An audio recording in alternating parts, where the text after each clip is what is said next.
Did you know that 95% of people who start learning guitar quit? That's a 5% success rate. Den López, a guitar coach, knew that and wanted to change it. So he decided to quit his job and create an online course that helped more people learn guitar by focusing on the basics, giving them quick wins, and actually doing the work with them. The result? Higher completion rates, and he's become an incredibly successful instructor in an extremely competitive niche. And today, you're going to learn exactly how he does it. All right, I'm here with Den López, guitar coach. Den, how are you today? I'm doing fantastic, Joe. Thank you for having me on, man. It's a pleasure. Likewise. What we were saying in the pre-show, your pitch was great. I'm really curious about your business, so I want to dive right into it. I usually don't start with the origin story, but I think this is going to be a very important bit based on what we're talking about today. What made you launch your online business? Okay, so the first thing, great question, Joe. The first spark that I had while I was a car mechanic, and that made me think I need to build something of my own, was during COVID. You know, I come from a employee mentality family where job is your most important thing. You got to do what your boss says. You can never fail to go to work, right? And during COVID, I was one here in Barcelona, where we live in Barcelona, Spain. Everyone was locked down for 58 days. Like in their apartments, they couldn't go out, right? But I was one of the ones that could go out and had to go to work. So every day I went to work, and we just had a newborn, right? He was 7 or 8 months old and a 6-year-old. Right. And my wife had a really rough time in a little apartment for 58 days by herself, taking care of 2 kids. You've got kids, you know what that is, right? Imagine that. And I remember coming from an employee mentality mindset, my heart was so divided between I got to go to work and I got to take care of my family, right? My wife literally sobbed every day when I went to work, like every day. And every day when I came back, the first thing she said is, the kids are yours, I'm going to the bedroom. And the only thing that brought her out of the bedroom was music. So yeah, playing the guitar, dancing to music, stuff like that. That's when she came out of the room. We had a good time, and it was amazing once I got home. Yeah. Wow. Well, thank you for sharing that. We had a little bit of role reversal here because I was self-employed at the time. My wife is a nurse, and so she had to go to work. We had 1, then 2, then 3 kids over the course of the pandemic. And yeah, luckily, right, we bought a house in May of 2019. So we did have the house, but you know, I had a 3-year-old and a 5-month-old or whatever, you know, and towards the end of the first year. And it was hard. I was struggling with anxiety and stuff like that. It's, I gave a lot of credit to I learned how hard it was on a very micro level to be a limited time single parent. I give them a lot of credit. So, yeah, but I mean, like, kudos to you for seeing this and understanding, because, like, you know, I mean, I guess we're living in a different time, but there used to be a time where the man would go to work and come home and sit on the couch and watch TV and not really be involved. Yeah, but when I came home, Joe, and I got my guitar, or we played music in the stereo, right? And I could see how much my family needed me. That was like, I got to take control of my time. I got to do something where nobody tells me where I have to be, at what time I have to be, right? Did that make sense? Yeah, I mean, absolutely. That's, again, like, very similar. When I left I was a web developer for a long time. I left my agency job when my oldest was 3 months old because they were telling me I had to work nights and weekends. And I was like, I'm not going to miss my kids' first steps because I was working late for you, right? So again, like I feel this story. So what was the final straw, or what was the final push, let's say? Okay, so you want me to tell you how I chose guitar, which you say is a very competitive niche? Yeah. Like when were you like, okay, I'm leaving my business, and then it's probably you chose your business first, and then you were like, okay, Yes. I'm leaving my job, Yes. right? Yeah. Yes. Yeah. So, chose, let's yeah. Cool. I chose guitar one day. A friend of ours came to visit, and I was practicing my licks and my chops for an album I released, right? And she's like, "Wow, that's so cool. You know, I'm actually thinking of signing up my daughter to guitar classes." And her daughter was 5 at that time. And the first thing, you're a drummer, you're a musician, so music is important to you, and music is like guitar is a part of my life. If you take it away from me, like I'm lost. And the first thing I thought about, Joe, was don't sign her up. Don't sign this kid up for guitar, because I could see this kid holding a huge guitar, learning Twinkle, Twinkle, Little Star, getting frustrated, and then abandoning that. What a waste, what a tragedy it is that kid is interested in learning an instrument, and because the way guitar is taught, she fails, right? And at such an early age, I mean, did you know that 95% of people who start playing the guitar fail? I didn't know that. It's believable, because I tried once and I was like, I can't do this. Why do you think you failed? Do you think you failed because of you? Like, to me, it's almost insulting that 95% of people fail, because with those statistics, it has to be the system, right? It has to be the way guitar is taught. Like, for example, let me put you this example. If you go to a go-kart, have you ever gone go-karting? Yes. Yep. Have you failed at giving at least one lap to the track?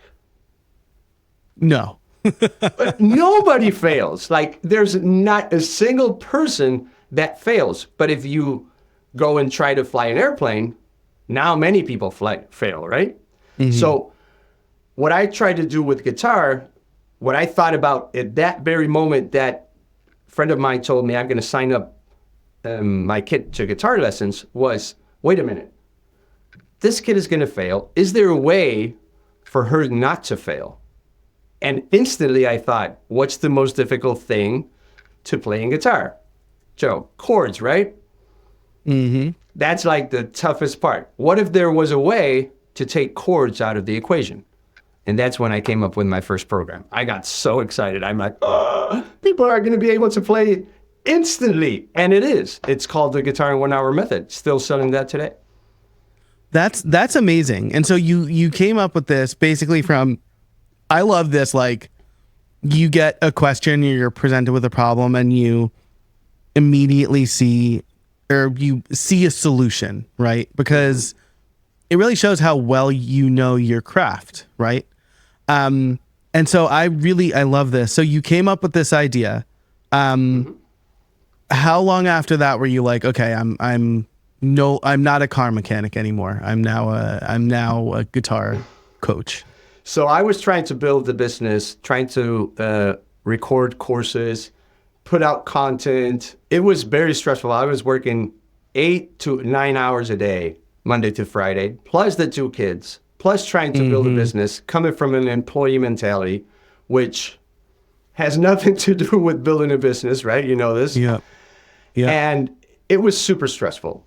I wasn't really making any money. And then I thought, okay, what if I get a month and I leave my job for a month, build the courses I need, build all the sales pages, build all the content, and then come back to work, and then my business will be, quote unquote, running more or less, and then I can just maintain it, grow it, stuff like that, right? So I went to my boss and asked him for a month off, and he said, no.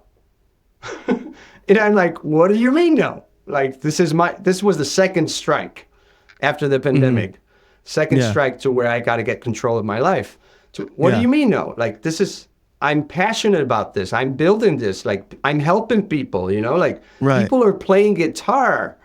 You don't Yeah. understand this. Like, I need to do this, right? And he said no. And if you ever try to do it, you would have to pay me for doing it. And I'm like, this doesn't make any sense, right? That's insane. Yeah. I got a kudos to my boss because he's been very good to us, to my family and me. But he had business expenses. I was the only mechanic in the shop. Like, I understand his situation, but again, my situation was, I need to do this, right? Yeah. And I mean, at some point, right? This is what frustrated me about one of my previous full-time jobs is like, I wasn't allowed to take vacation on a certain week because I was the only developer. And I'm like, you're like, what? My personal time should not rely on your failing to properly staff. That was very frustrating to me. And I feel it's probably the same for you. Like, you can't take any time off because you're the only mechanic. That's insane. Yeah, and vacations are when your boss tells you, like, everything is regulated by another person, right? Yeah. And that, to me, just at that point, I was like, this has to change. I can't take it anymore, you know? I've been here for 16 years. It's time to change. Okay. But you got to do what's inside of you. Like, my passion is to fix things. I pursued that with cars. And then I saw my opportunity with guitar. I know that day when that friend came over, I instantly knew the system in which guitars start is completely broken. And I saw an opportunity to fix it. And I'm like, I'm going all into this. I love that. So, okay. So what happened then? We opened up a thread. I need to close it. Okay. You asked for time off. Your boss said no. Were you just like, I quit? Or were you like, I'm taking the time anyway? Or what happens? I was so frustrated, Joe. Like my wife could tell you, it was just like nerve-wracking, and because of the anxiety of being the one that brought the most money in the household, right? Having my kids, having to go to work every day. I listened to business podcasts like 8 hours a day on work, right? And I came home. The only thing that really calmed me down was playing guitar. That was like, every time I got home, my wife was like, go in your studio and play guitar. And I'm like, why? Just go. And I came out with another mood. Music has that ability, Joe, right? To change your mood instantly. And you can either put sad music and feel sad, or put happy music and feel happy, right? And then what we did was think about it some more. And then finally we took the decision. We asked for a little loan just to cover our expenses, not for business, just to be able to maintain our style of living for a year. And we went all in. I love that. Now, I think I want to, this was not planned, but I do want to touch on this though, because I feel like a lot of what we hear about when starting a business these days is like, you can bootstrap, you don't need to take any funding, you just like hustle and work hard. But I'm like, one of the reasons I do this show is to be the anti-hustle culture, right? Like, hustle culture is incompatible with family life. And I don't think there's enough advice for parents who have businesses. So you took out you and your wife made the decision to take out a small loan to make sure you could still make ends meet while you bet on this business. And I'm going to guess that this, instead of you having to stay at the full-time job for another year and then save every penny so you had runway, this accelerated your journey a little bit. Yep. It just gave me the confidence that I could work for a year and try to make it work. Like, I could, all the time that I was put into being a car mechanic, I could throw into my business. Like, so many times, let me just talk about this. Maybe I take a little tangent, but one thing that makes things possible, Joe, is having faith, right? Faith that you're going to be able to do it. The problem is that our surroundings and what we believe inside holds us down. So breaking those false beliefs and seeing other people, I teach my beginners this. They're like, my fingers are crooked. I have arthritis. Like, I have short fingers. I'm not musically talented. All these false beliefs around what you want to really do, which is inside of you, right? And you got to let it out. So finding people that have already overcome those obstacles and being like, oh, and getting inspired by them really, really helps. Like, for example, I don't know, I talk about Django, right? He only had 2 fingers after a fire, and he became the best gypsy jazz guitar player ever to live with 2 fingers, right? Yeah. You've got 4 Yeah. or 5. You can do at least something, right? So yeah, finding those people, what you say, listening to interviews on podcasts and researching through the web and finding people that were parents that have always been employees and now they have thriving businesses really, really got me going like, yeah, I can do this, right? Gave me that faith. Yeah, I love that. That's amazing. Like, you do need to look for inspiration. This is again why, like, I hate the hustle culture, right? Or like, most of the business advice, most of the business advice you get is for people who aren't tied down or don't have kids. It's like, they are single and can work their weekends and whatever. And that's just not for everybody. I smiled when you said like short fingers, because that was always my excuse for not playing guitar. See? As I say, I have meat hooks.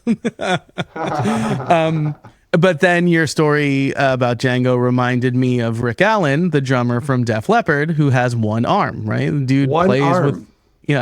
and plays for like, at least an extremely popular rock band in the 80s, right? Yeah. So incredible, right? Like obstacles are meant to be overcome. So I love that. You did what you had to do and you made it work. I do want to get into what made you choose to become a digital nomad. Okay. So what you're asking is, why did I build my business the way I did? Yeah. So like, well, I guess let's define digital nomad first for those who don't really know what that is. And then we can kind of get into the decision making behind that. You want to define it, or should I give you my definition? Give me your definition. I'm very much a not digital nomad. I have very strong roots where I am right now. Okay, so to me, digital nomad basically is that you can work from wherever you are as long as you have an internet connection, right? What you build is not dependent on where you are, on who you're with, or the tools you have. You can just get a phone out, record something, and sell it. Yeah, love that. So let me ask you then, do you travel a lot, or do you live in various places for an extended period of time? No, we've been in Barcelona for many years now. My family is from the States, but we're here in Barcelona. We're located here. Basically, this about schools and stuff like that. Once your kids grow up a little bit, they make friends. Harder to move them from their friends. They're comfortable and stuff like that. So we do travel, but we're located in Barcelona. Gotcha. But you do have that flexibility to travel and, not have to put your business on hold. Not only that flexibility to travel, but to be where you want to be and where you think it's important to be, right? So, for example, my kid was sick the last couple of days, not going to school. What would I have done being a car mechanic? Right. Take him to my parents' house, right? I want to be with my kid. I want to take care of my kid. So Yeah. I can choose, okay, I'm not going to work while my kid is here, and then I'll work at night or stuff like that, right? Yeah, absolutely. Right. I like this flip on what being a digital nomad is, because I think, like, again, I come from the web development space, I know a lot of freelance developers who were digital nomads, and like their definition was basically like living in an RV or like living in Airbnbs, right? Like moving from city to city every month. Yeah. But that's not necessarily when we apply it to like having a digital nomad business. It means that you have the flexibility, but like you said, you have kids, right? And so like, you know, they have school, and you know, it sounds like you're not homeschooling them, right? So that's like, I think that's like a big contributing factor for people who do travel a lot, is they homeschool their kids because they have to. So this is, I think I like that we defined this. And so it sounds like the reason you chose this kind of business is again for the flexibility. Yes. Let me just tap into a little bit of I don't know if you're going to find this interesting, but you mentioned define, and I think outcomes is a really good word for that. No matter if you're trying to play guitar, if you're trying to build a business, or if you're trying to build a podcast community, whatever you're trying to do, the word outcome is a word I like a lot. Like, for example, to my beginners that I want to play guitar, that's not an outcome, right? That's just something in the air. Playing guitar can have many, many shapes. So what do you want to do? Oh, I want to play 3 songs before Christmas. Okay, now we can work towards that, right? And when I built my business, I knew I wanted something that I didn't have to, what's the word I'm looking for? I didn't have to do constantly, that I could build, like, for example, a course.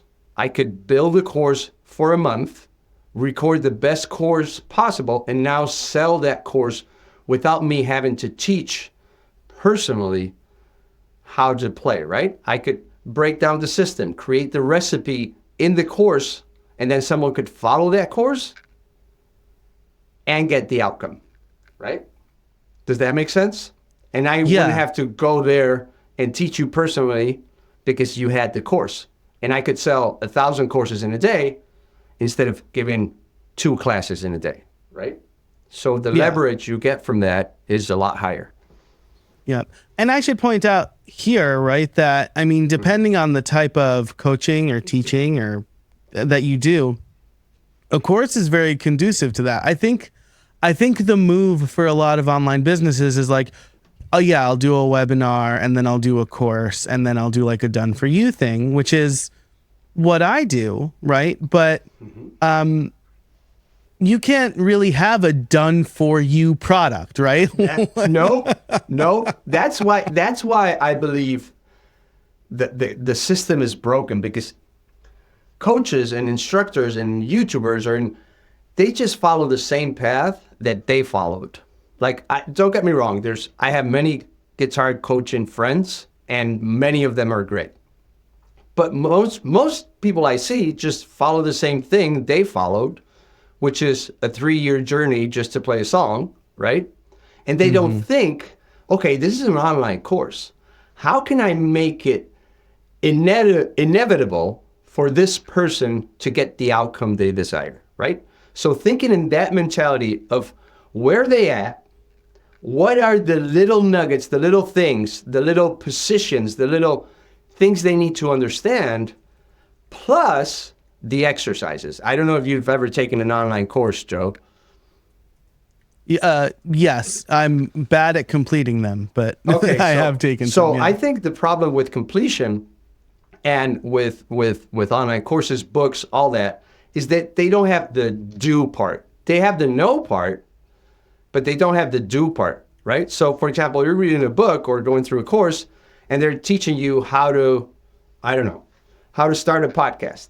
And they teach you all the cool stuff, but they don't show you how to actually do it, right? For example, guitar. I can teach you how a C chord is played, but are you going to do it? No, you're going to jump to the A chord, and then to the D chord, and then you're so far in the journey of the course, you got nothing done. You didn't acquire that skill. Are you going to go back to the C chord again to start over the course? No, you're going to buy the next course. But have you learned anything? You know a lot of stuff, but you can't do it, right? So I think that's a big problem with books, online courses, YouTube tutorials. They're not there with you, showing you how to do it and doing it with you while you do it, right? Does that make sense? Yeah. I mean, I stopped reading business books like a year and a half ago for that reason, right? I was just kind of like collecting quotes, right? I wasn't like implementing anything. And so, Exactly.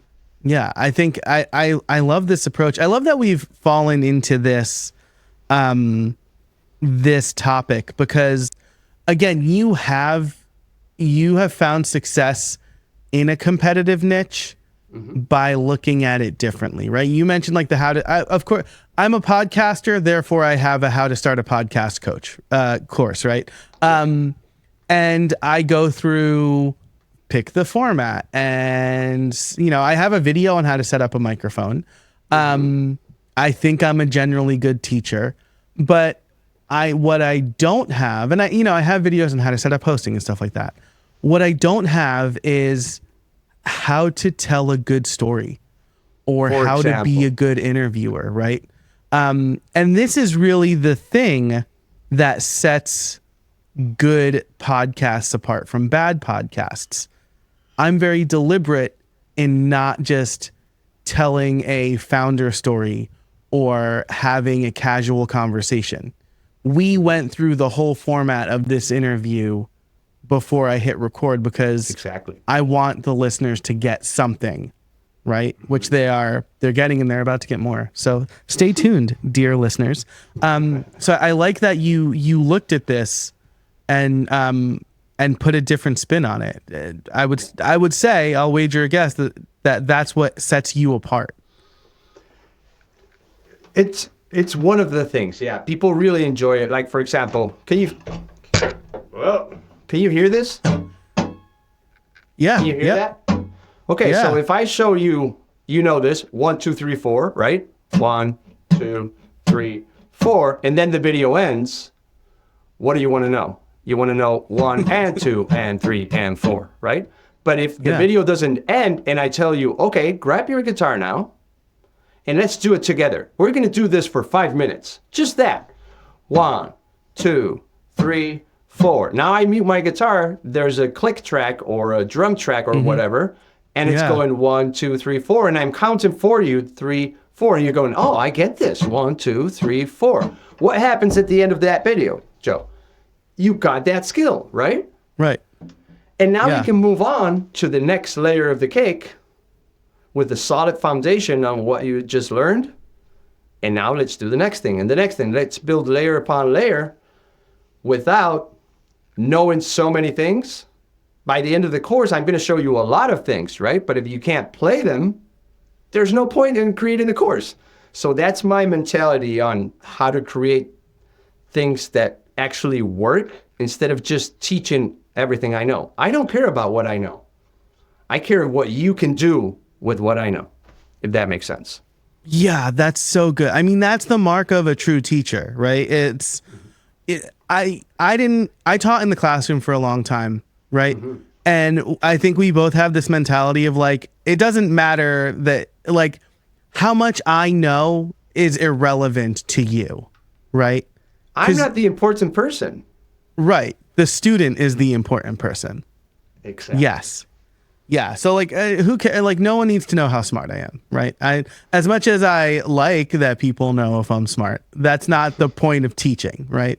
Exactly.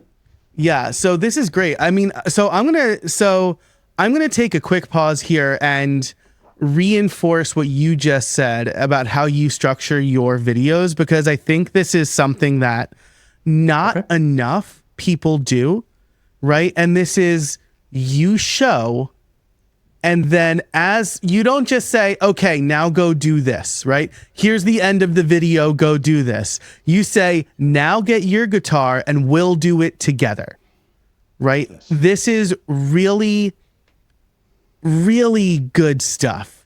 And I think that no matter what people are teaching, this is something that you should implement into your courses. Yes. Man, for sure. I love that. Yeah. For sure. Just to make a point on that, like now the way I read books is I know I need 6 months for that book. Like one thing is just reading it and being like, that was awesome. But if I really want the knowledge from the book, I need to read the first 3 pages, golden nugget, close the book, implement the nugget, right? Come back. Because a book is a framework. It's just like an online course, just like your course is, how to start a podcast. It's a path. It's 50 steps in a straight line that take you to a desired outcome, right? But if you don't implement them, you're never going to get there. You're going to get lost. So now I open a book, read 3 pages, close the book, implement, open the book, and that's the process I go through. And that's the process I try to go through my courses too, with the videos embedded, the exercises embedded in every video. Yeah. I think this is another mindset shift a lot of people should have, right? Because like with Goodreads and other websites, you are celebrated for how many books you read, but like, who cares? Yeah. I read, there was a year I read 24 books. I literally cannot tell you those books. Right? I can't tell you those books. I can't tell you what I learned from them. But like the year I read 10 books. Yeah. I read Profit First that year, and I actually implemented that for my business for a while, right?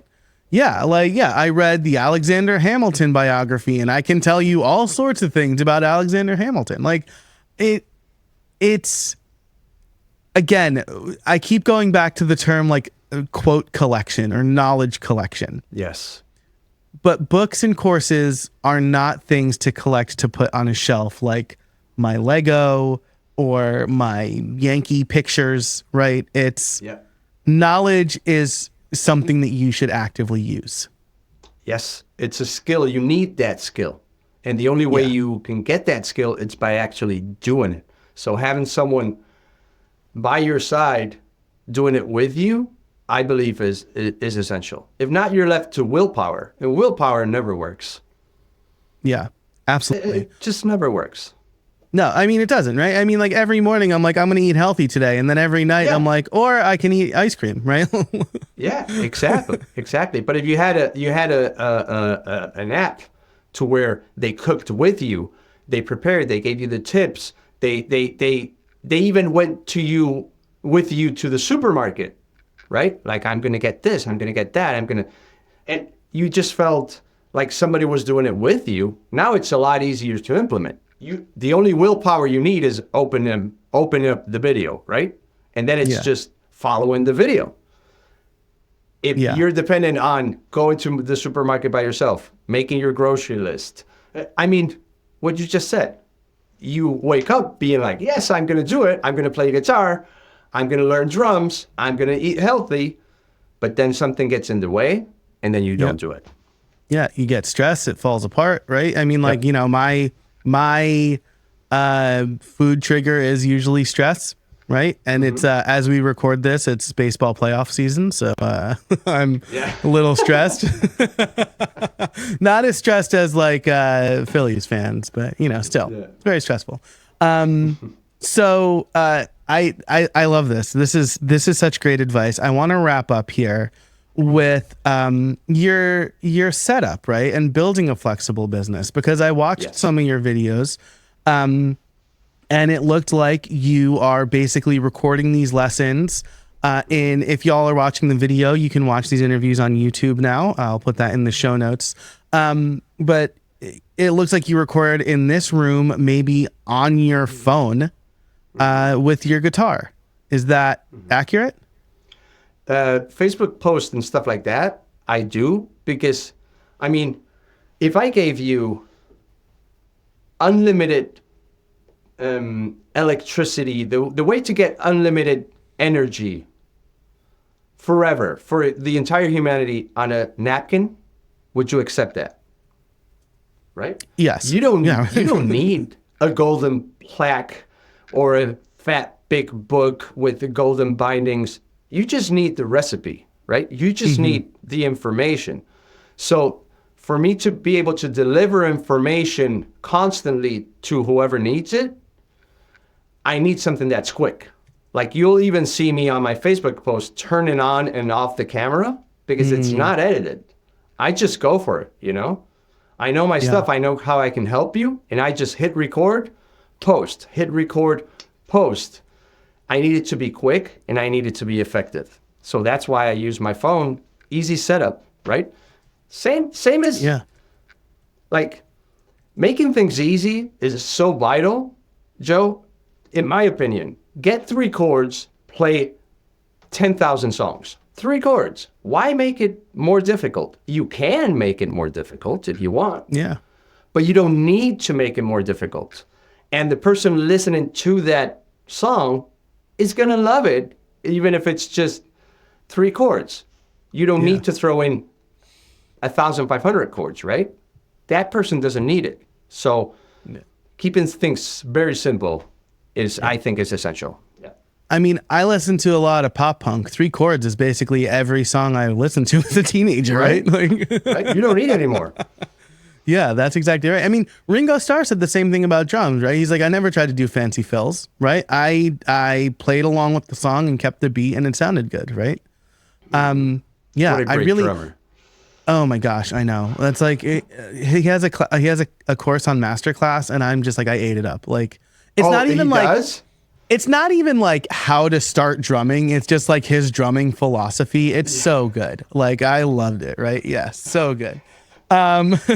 So this is great, right? Because it reminds me of, I used to play paintball, right? And I had like a one of the most common paintball guns was the Tipman Custom 98, right? It was fine, right? I didn't have many modifiers to it.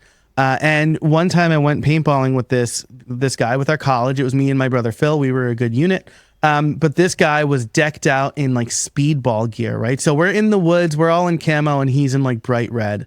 And he's talking about how he has this spider and it could shoot, up to 20 paintballs per second or whatever. Like some like maybe it was like 60 per minute. And I looked at him and I said, you only need 1 paintball to get a dude out. Yeah. And you know what? He was not good. He just like stood off to the side wasting paint. He had all this fancy gear when all he really needed was a paintball gun that would reliably shoot 1 paintball at a time. So like you need it to be quick and effective. I think we can be our own worst enemies. It needs to be perfect. It needs to look perfect. I don't know. I'm reminded again, like during the pandemic, you had Stephen Colbert and Jimmy Fallon and Seth Meyers recording, from like their laptops so that they can keep making content. And, people like me at the time were like, it doesn't cost that much to get a good camera and a microphone. But like, they knew they didn't need it.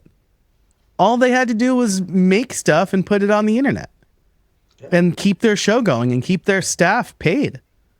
Exactly. Yeah. In their case, keep people entertained. My case is coaching people how to play the guitar. I do have it, but I don't need a $1,500 camera, right? Yeah. I can do it with my phone. The message is the same. Why should I set up everything super fancy and then record 1 video if I can record 50 videos in the same amount of time and help 50 more people? Doesn't make any sense. Yeah. And you know what? Those videos feel more approachable, I think, right? Yeah. Like, if you're like a thought leader and you're trying to talk to CEOs or people who want to make millions of dollars, like, you probably need a setup like mine because it looks professional and people, you digitally dress for the job you want or whatever. You are trying to help as many people as possible play guitar. And if you come in like a suit and the fanciest camera and like a Telefunken microphone and like a custom Fender or whatever, like they're going to be like, I can't do this. Right? Yeah. Exactly. Now I switched to this Gibson, but I like the first year and a half of my business, I on purpose used a cheap guitar just to demonstrate, hey, you can make this sound good, Yeah. Like many people can't afford a Gibson. Okay, let's Yeah. play with the $300 guitar, see what we can do. It sounds fantastic. Yeah, my daughter's learning how to play cello right now. She's 7, Ooh, and nice. yeah, I know. So she's like so much cooler than me. But you know, like I mean, the place that she's getting lessons from, you know, they rent little kid-sized cellos, and it's probably not the best cello, but it's a lot cheaper than us having to buy a $500 instrument that we don't know if she's interested in. And you know, now thinking back, they didn't teach her chords for the first month. They taught her technique and how to read some music and how to play along with music. Love that, man. Full circle. I love that. Okay, so the last question I have here is, I do want to talk a little bit about tech stack and like how you sell your courses, because we talked about a lot about flexible business and delivering content, but you do need you do need tools to do that. And my toxic trait is over engineering, because I was a software engineer for a while, and I know everything that's possible. How do you record your course videos and sell your course videos? Yeah, so I use free editing software. So I record with my camera. I use free editing software, which is called CapCut. Okay. Nice. Which is really easy to use. The best I found. And then I use ClickFunnels to sell my online courses for my sales pages and stuff like that. And I use ActiveCampaign for my email automations. That's it. Nice.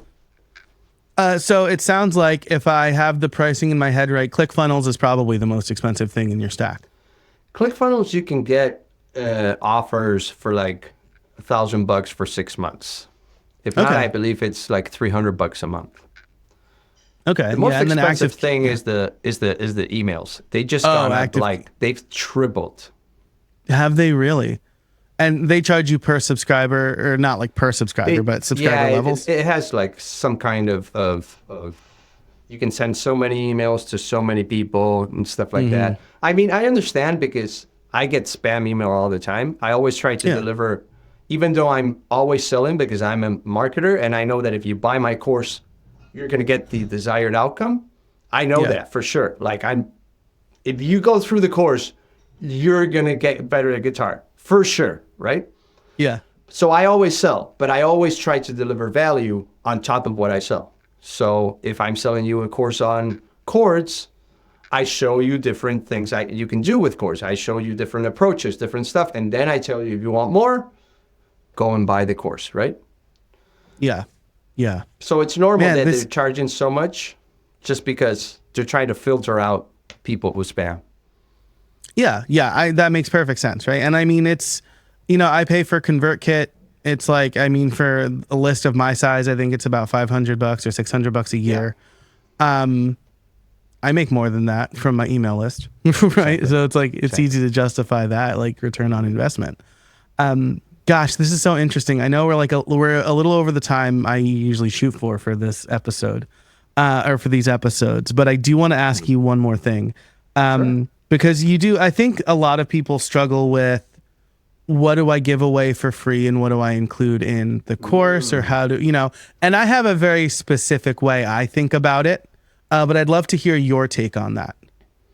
Awesome. That's an awesome question. So one of my lead magnets is this. It's a book, right? And it's a digital book. I just printed this one out. Oh, I love that. It comes again to break in, I think, the core, the false beliefs someone has. So for example, I get a lot of lead magnets just to see what people are doing. And the lead magnet is 30 pages of just words. I'm not going to read through it, right? I need something that's immediate, that hits me right where my problem is now, right? Yeah. And for example, you've given me a project, right? Yeah. Look at this little picture, right? That chord right there, B minor, is one of the toughest chords there is for a guitar player, for a beginner guitar. I'm telling you, the first page, you can play that with one finger. So that immediately goes like, what? Why didn't anybody tell me? Okay, keep reading, right? And pictures and diagrams and videos embedded in the book. It's just what keeps people reading. So yeah, get that immediate hit, solve an immediate problem in 30 seconds if you can, more than 30 minutes, and you've got a successful lead magnet. Was that your question, Joe? Yeah, but that was part of it, right? And first, let me, like, there a lot, you could probably, the way you just flipped through that book makes me think you could probably sell it. It looks very information rich and dense, right? But this is what you say, you're delivering a quick win, right? Now you also have a pretty active YouTube channel, I think, right? The last time Yes. I didn't clock any of the published dates, but I saw you had a lot of videos on there. So how do you choose what to put on YouTube versus like maybe something you keep back in a course, or is there a kind of a different formula for that? Yeah, so many people are afraid of that, of I'm giving away my best stuff. I give away for free my best stuff. Everything I give out for free, right? The thing with courses and lead magnets, so for example, inside of that book is a lot of stuff.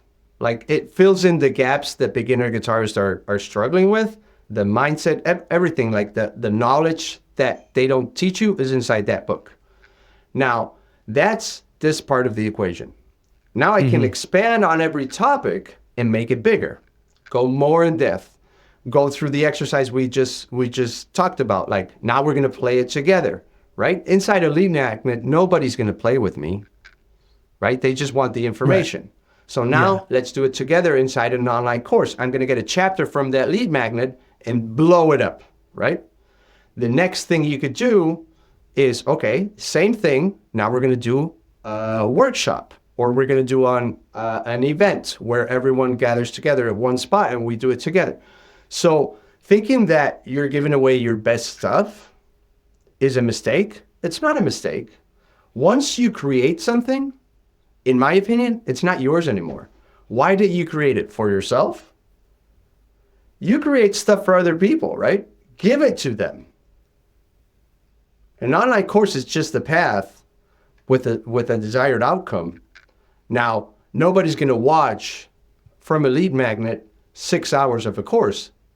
They need to buy it because now they're invested and now they're going to watch it, right? So it's a different approach, but the materials, the knowledge is the same. One thing is this small, the other thing is this small, and the other thing is that big, right? It's just expanding on the same thing, if that makes sense. I love that. Yeah, that's perfect. That makes perfect sense. This is what you said was perfectly crystallized for me the first time I sold an online course. And the very first comment was, why would I pay for something that I can find on YouTube for free? And I thought, hey, if you want to spend your time looking for those videos in the right order to teach you things, by all means. Or you can pay $100 and it's in the right order for you already. If you don't value your time, then I can't help you, right? So yeah, I love that, right? I'll put out videos about what I'm thinking about today, and in a month I'll have all of those reordered a certain way in a course to go, like you said, to go deeper and to teach a certain way. Man, Den, this was an amazing discussion. I'll tell you, I do a bunch of research and I think about how I'm going to structure this conversation, and we went in a totally different and way better direction than I could have thought. And I think it's because you're an educator, I'm an educator, we want to teach. And I'm really glad that we got to talk about our teaching philosophies. And so if someone wants to learn more about you, maybe they want to learn guitar, where can they find you? They should. So I would recommend everyone downloading this book, and you can get it at Learning Guitar Secrets with 2 G's, Learning Guitar Secrets, .com/free, because it's free to download. And either if you're starting out or you've been struggling for a couple months, years, because guitar, the way it's taught is hard, this is going to fill in the gaps and it's going to give you a lot of insight. So you can go and download that book for free. You'll enter my email list, and from there we can keep chatting. Love that. I will have that and everything we talked about in the show notes and over at the episode's website, or the episode's link, streamlined.fm/442. That's for episode 442. I don't think I've said that yet. Den, thanks so much for joining us today. I really appreciate it. It's been a pleasure, Joe. A great conversation. Thank you so much. Likewise. And thank you for listening. Thanks to our sponsors. And until next time, I'll see you out there.